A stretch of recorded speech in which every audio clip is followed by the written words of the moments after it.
তো এই হায়াতের মালিক কে? জীবনের মালিক কে?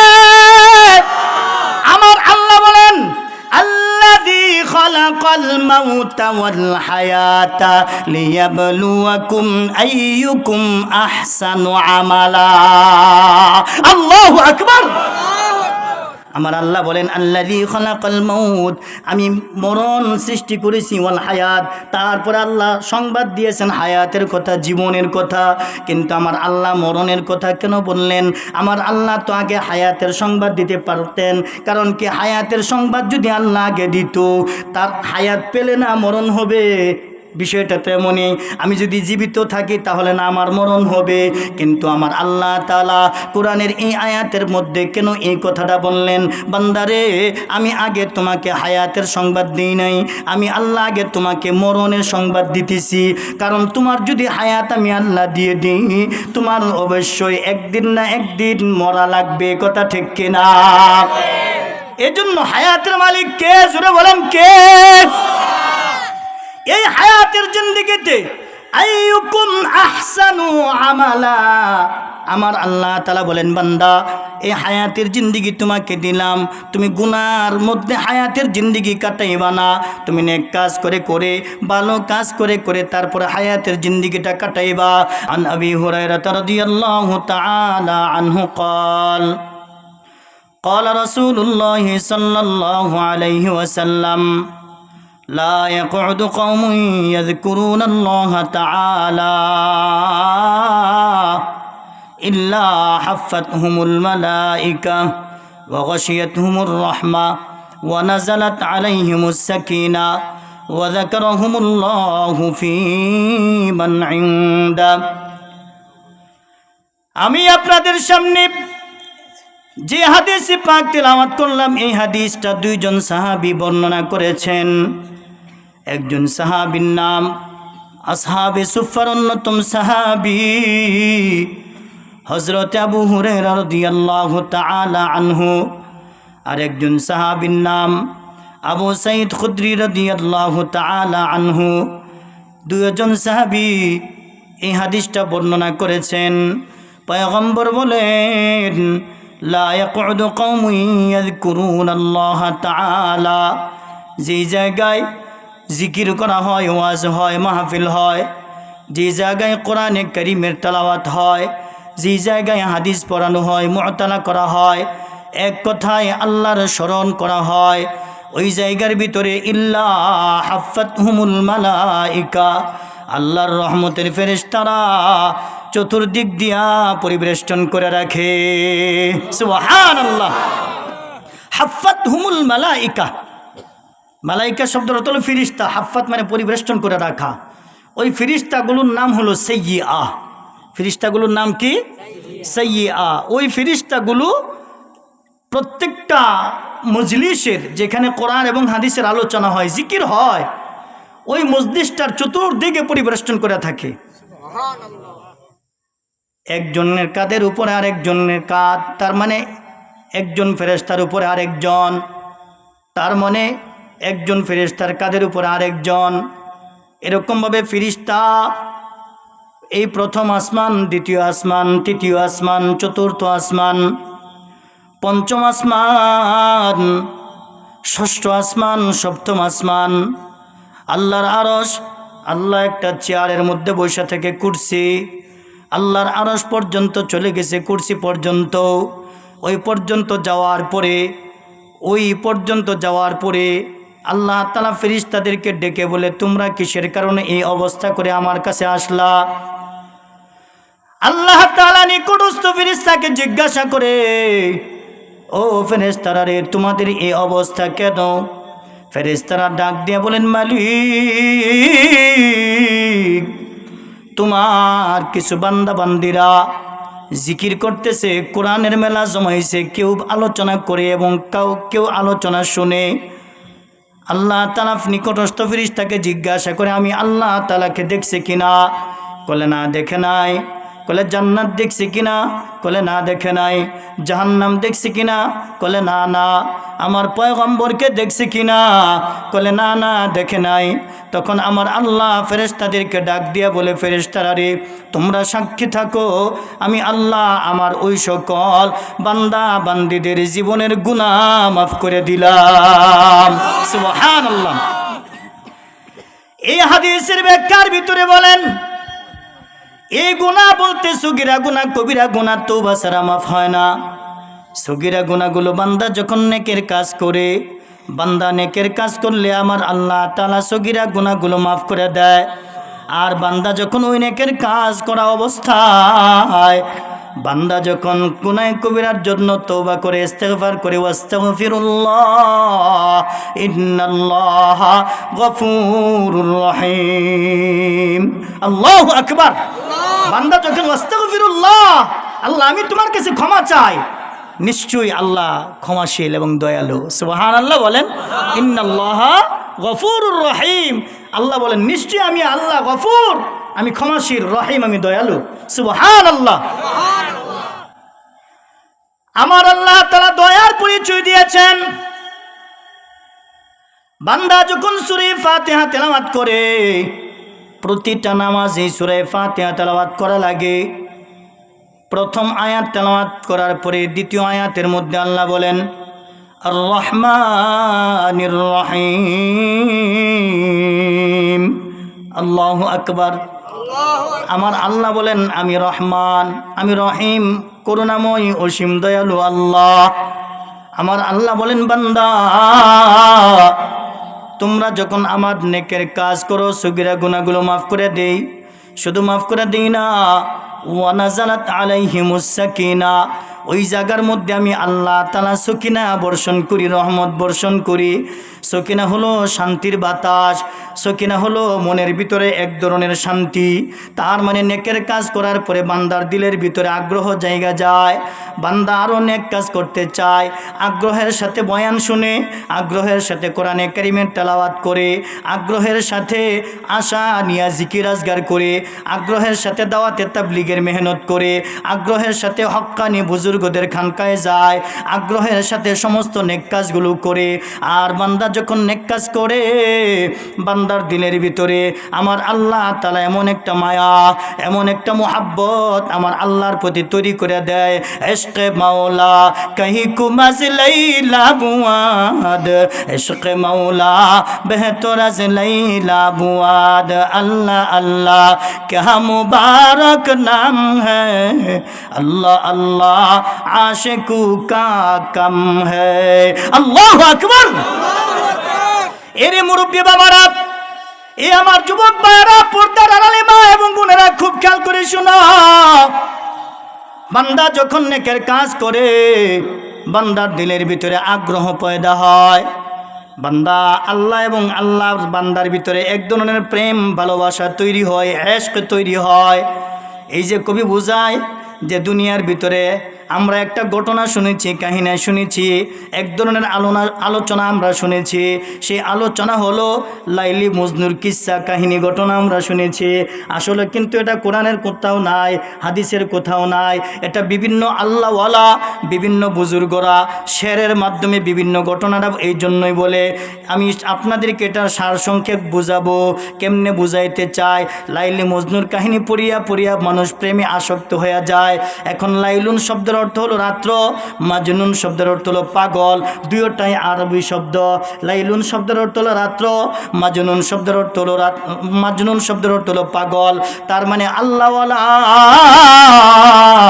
যে সকল আল্লাহর প্রেমিক বান্দা বান্দিরা আছে, তারা যখন রাত্র পায়, তারা আল্লাহর ইবাদত করার জন্য পাগল হয়ে যায়। সুবহানাল্লাহ। তারা আল্লাহর ইবাদত করার জন্য পাগল হয়ে যায়। তার কারণ কি? আল্লাহওয়ালা যারা আছে, আল্লাহর সাথে সম্পর্ক যাদের আছে, ওই ব্যক্তিরা রাত্র যত গভীর হয় আল্লাহর সাথে তত প্রেম করতে ভালো লাগে, মজা লাগে। রাত্র যত গভীর হয় আল্লাহর কাছে মোবাইল ফোন করতে ভালো লাগে। রাত্র যত গভীর হয় কোরআন তেলাওয়াত করতে ভালো লাগে। রাত্র যত গভীর হয় জিকির করতে ভালো লাগে, রাত্র যত গভীর হয় তাহাজ্জুদ নামাজ পড়তে ভালো লাগে, নফল ইবাদত করতে ভালো লাগে। তার মানে আল্লাহ ওয়ালাদের রাত্রটা আসলে আল্লাহর প্রতি ইশক প্রেম ভালোবাসা জায়গা যায়। আর দুনিয়ার ভিতরে কিছু সুর আছে, রাত্র যত গভীর হয় চুরি ডাকাতি চিন্তাই করতে তাদের মজা হয়। কথা ঠিক কিনা? দুনিয়াদার যারা আছে সুরের তত মজা লাগে রাত্র যত গভীর হয়। আর আল্লাহওয়ালা বুজুর্গ যারা আছে রাত্র যত গভীর হয় আল্লাহর ইশক প্রেম ভালোবাসা তাদের দিলের ভিতরে আরো বেশি জায়গা যায়। সুবহানাল্লাহ বলেন। এই জন্য বাবাজিরা, যুবক মায়েরা, পর্দার আড়ালে মা এবং বোনেরা খুব খেয়াল করে শুনেন, আমার আল্লাহ তাআলা আপনাকে আমাকে কি কারণে সৃষ্টি করেছেন? আমার আল্লাহ তাআলা সৃষ্টি করার কারণ হলো, আমার আল্লাহ তাআলা সূরা জারিয়াতের মধ্যে ২৭ নম্বর পারা ২ নম্বর পৃষ্ঠার মধ্যে সুন্দর করে বলে দেয়, ওয়ামা খলাকাতুল জিন্না ওয়াল ইনসা ইল্লা লিয়াবুদুন। আল্লাহু আকবার।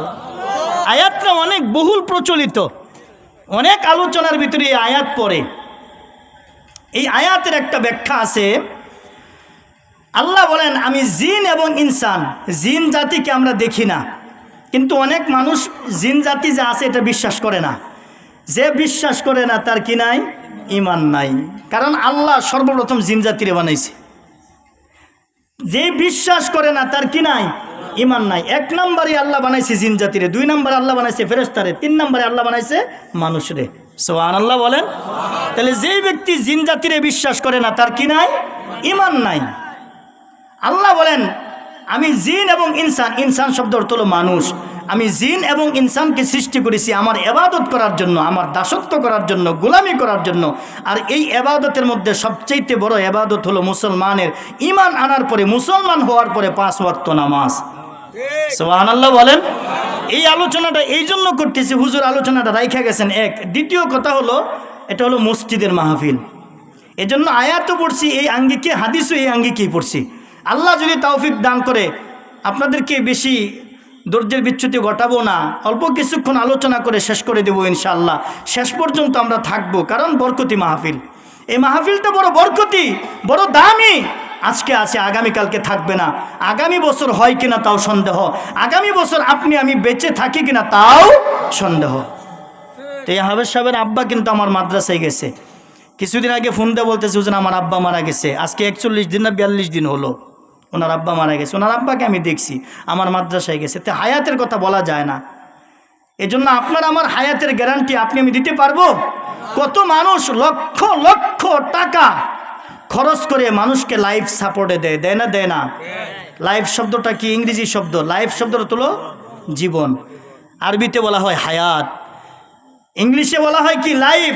বাংলাতে বলা হয় জীবন, আর আরবিতে বলা হয় হায়াত। তুমি সাপোর্ট দিতে পারবা। সাপোর্ট বুঝেন না? একটা বাচ্চা মানুষ হাঁটতে পারে না, আপনি দূরে দূরে হাঁটাইতেছেন, এগুলো সাপোর্ট বলা হয়। তার মানে সাপোর্ট হলো ইংরেজি শব্দ, তার বাংলা হলো সাহায্য করা, সহযোগিতা করা। আপনি সাপোর্ট করতে পারবেন, কিন্তু আপনি লাইফ দিতে পারবেন না, আপনি জীবন দিতে পারবেন না। জীবন দেওয়ার মালিক কে? আরো জোরে বলেন, জীবন দেওয়ার মালিক কে? আল্লাহ বলেন, কুল ইন্না সলাতি ওয়া নুসুকি ওয়া মাহইয়ায়া ওয়া মামাতি লিল্লাহি রাব্বিল আলামিন। আমার আল্লাহ তাআলা বলেন, ও নবী আপনি বলে দেন, ইন্না সলাতি, নিশ্চয়ই আমার নামাজ। ও নবী আপনি বলেন, নিশ্চয়ই আমার নামাজ, ওয়া নুসুকি, আমার কুরবানি।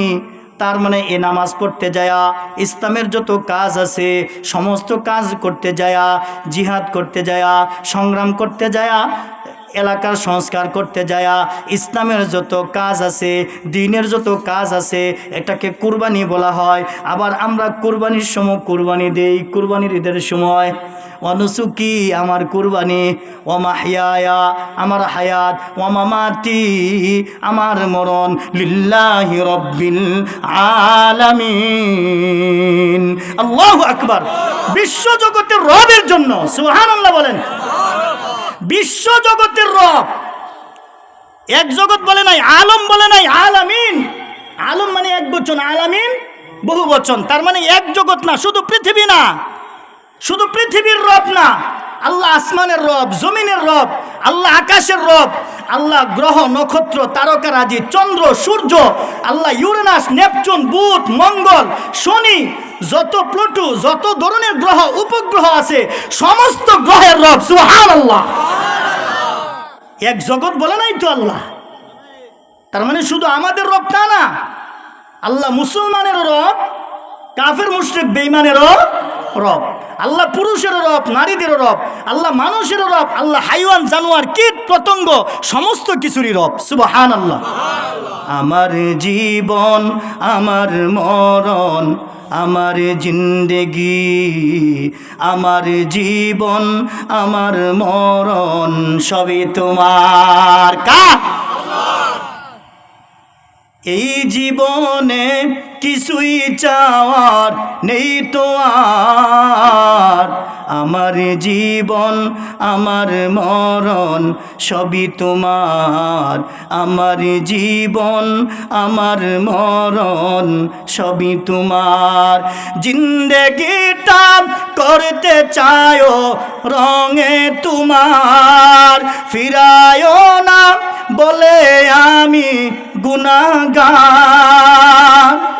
জিন্দেগিটা করতে চায়ো রঙে তোমার, ফিরায়ো না বলে আমি গুনাহগার। সুরে সুরে সদা যে গান, সুরে সুরে সদা যে গান গাই তোমার। আমার জীবন আমার মরণ সবই তোমার, আমার জীবন আমার মরণ সবই তোমার। আল্লাহু আকবার। সত্য ন্যায়ের পথিক বানাও আমাকে, ভুলে যেন যাই না প্রভু তোমাকে। ঠিক না? সত্য ন্যায়ের পথিক বানাও আমাকে, ভুলে যেন যাই না প্রভু তোমাকে। ইমান সাথে মরণ যেন, ইমান সাথে মরণ যেন হয় আমার। আমার জীবন আমার মরণ সবই তোমার, আমার জীবন আমার মরণ সবই তোমার। এই জীবনে কিছুই চাওয়ার নেই তো আর, এই জীবনে কিছুই চাওয়ার নেই তো আর। আমার জীবন আমার মরণ সবই তোমার, আমার জীবন আমার মরণ সবই তোমার। চিল্লা বলেন কার? এই হায়াতের মালিক কে? জীবনের মালিক কে? আমার আল্লাহ বলেন আল্লাযী খালাকাল মাউতা ওয়াল হায়াতা লিয়াবলুয়াকুম আইয়ুকুম আহসানু আমালা। আল্লাহু আকবার। আমার আল্লাহ বলেন আল্লাযী খালাকাল মাউত, আমি মরণ সৃষ্টি করেছি, ওয়াল হায়াত, তারপর আল্লাহ সংবাদ দিয়েছেন হায়াতের কথা, জীবনের কথা। কিন্তু আমার আল্লাহ মরণের কথা কেন বললেন?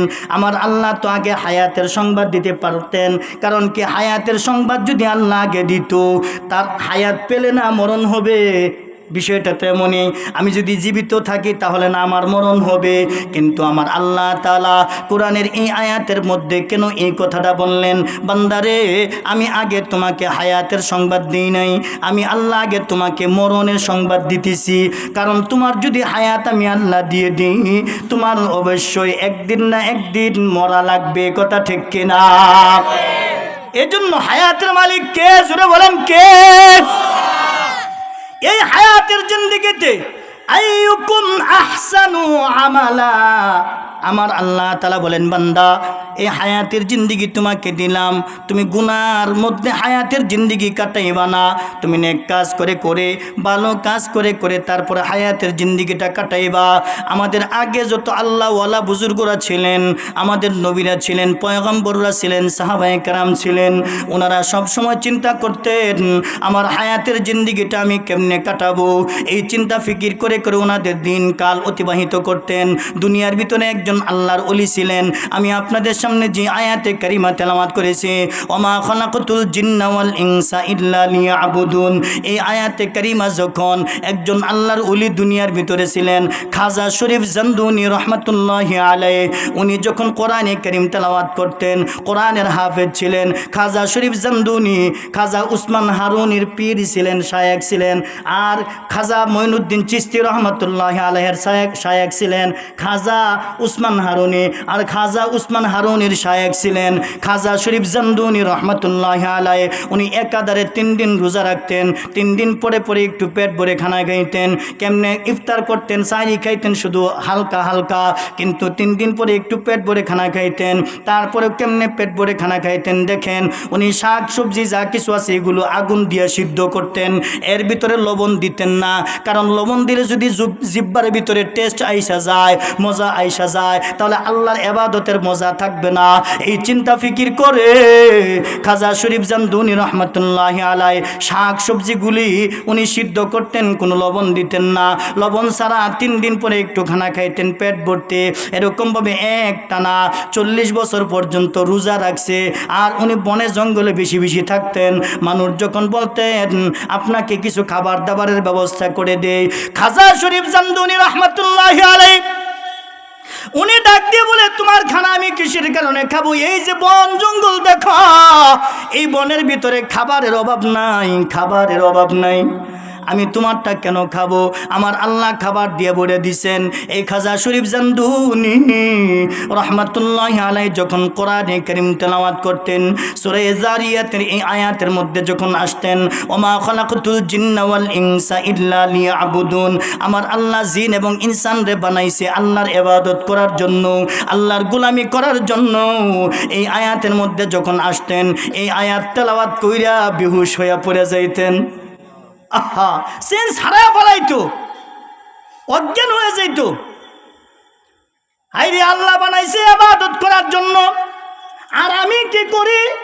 উনি ওনার নিজের চিন্তা করতেন, আল্লাহ বানাইছে ইবাদত করার জন্য, আর আমি কি করি, আমি কি করি? এত ইবাদত করার পরেও বলতেছে আমি কি করি। আহা, আগেকার আল্লাহওয়ালারা কত চিন্তা করতেন, এখন আমরা কি চিন্তা করি? আমরা কাকে ঠকাবো, কাকে মার দিব, আমরা কেমনে দুনিয়াতে বড় লোক হব, ধনী হব। না না, দুনিয়ার মধ্যে এত তাড়াতাড়ি ধনী হওয়া যায় না, এত তাড়াতাড়ি বড় লোক হওয়া যায় না আল্লাহর হুকুম ছাড়া। কথা ঠিক কিনা? আমার আল্লাহ কোরআনের মধ্যে বলেন, ওয়ামান আ'রাদা আন যিকরি ফাইন্না লাহু মাঈশাতান দানকা ওয়া নাহশুরুহু ইয়াওমাল কিয়ামাতি আ'মা। আল্লাহু আকবার।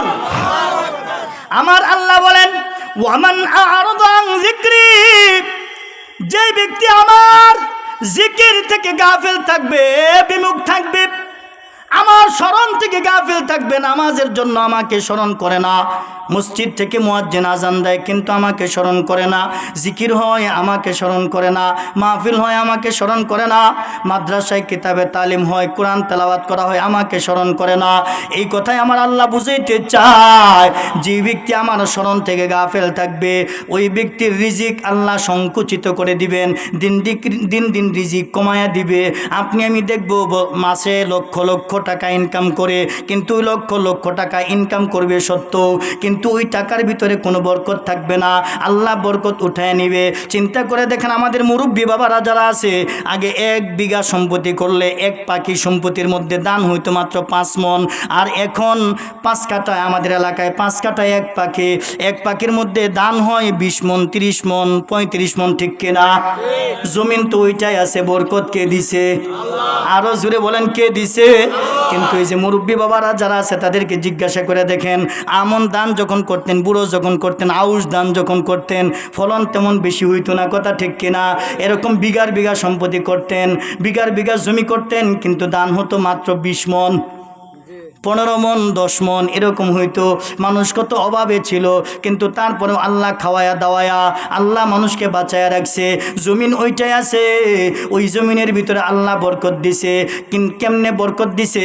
দুনিয়ার ভিতরে কিছু বরকতি আল্লাহর বান্দা বান্দি থাকার কারণে। সুবহানাল্লাহ। দুনিয়ার ভিতরে আল্লাহর কিছু বরকতি বান্দা বান্দি থাকার কারণে জমিনের মধ্যে বরকত। সুবহানাল্লাহ। আমার আল্লাহ বলেন, আমার স্মরণ থেকে যারা গাফিল থাকবে, আমার স্মরণ থেকে যারা মুখ ফিরে নিবে, গার ঘুরে নিবে, আমি আল্লাহ তাআলা 1 নাম্বার মুসিবত দুনিয়াতে তাকে দিব। সেই মুসিবত, সেই আযাব হলো দুনিয়ার ভিতরে তার রিজিক আমি সংকুচিত করে ফেলবো, রিজিকের বরকত কমায়া ফেলাইব। এটা হলো দুনিয়ার মুসিবত, দুনিয়ার আযাব, দুনিয়ার গজব। দুনিয়াতে চলতে গেলে খাবার দাবারের দরকার আছে না নাই? রিজিকের দরকার আছে না নাই? টাকা পয়সার দরকার আছে না নাই? যেই ব্যক্তি টাকার জন্য দৌড়ায়, আমার আল্লাহ তারে টাকা দিবে না। কারণ কি? আমার রাসূল হাদিসের মধ্যে বলেছেন, মরণ যেরকমভাবে মানুষকে দৌড়ায়, মরণ যেরকমভাবে মানুষকে দৌড়ায়, মৃত্যু যেরকমভাবে মানুষের পিছনে পিছনে থাকে, রিজিকও মানুষের পিছনে পিছনে থাকে। কিন্তু ওই রিজিক যে তালাশ করতে পারি আল্লাহ তারই দেয়, কিন্তু কত রিজিক আছে তার কাছ থেকে আল্লাহ ছিনাইয়া নেয়। নাউজুবিল্লাহ। কত রিজিক আছে তার কাছ থেকে। দেখেন রাসূল কত চমৎকার কথা বলেছেন।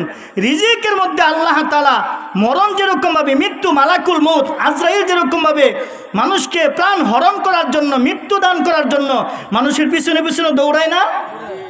দৌড়ায় না? দৌড়ায় না? কেমনে দৌড়ায়? কুল ইন্নাল মাউতাল্লাযী তাফিররুনা মিনহু ফাইন্নাহু মুলাকীকুম। ও নবী, আপনি বলে দেন, নিশ্চয়ই যে মরণ থেকে তোমরা পলায়ন পর, ওই মরণ তোমাদের সাথে সাক্ষাৎ করবে, মুলাকাত করবে। এখন সাক্ষাৎ কি সামনের দিক দিয়া হয় না পিছনের দিক দিয়া? হ্যাঁ, মুলাকাত কোলাকুলি কি সামনাসামনি হয় না পিছনের দিক দিয়া হয়?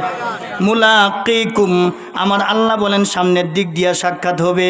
তার মানে মরণ আমাকে পিছনের দিক দিয়া দৌড়াইতেছে, তার মানে সামনে মরণের সাক্ষাৎ হবে। হায়াত আপনার আমার বয়া আয়কে উমরা তো হাফতা দে রব মগর কোতা বুদ্ধি কি বরবাদ রব। তোমার 60 বছর হোক, 70 বছর হোক, 80 বছর হোক, যত বছরই হোক না কেন, মরণ তোমাকে একদিন পাকড়াও করবে, সাক্ষাৎ হবে। তুমি যেখানে পলায়ন করো। তাহলে মরণের আগ পর্যন্ত মানুষ রিজিকের পিছনে দৌড়ায়। দৌড়ায় না? দৌড়ায় না?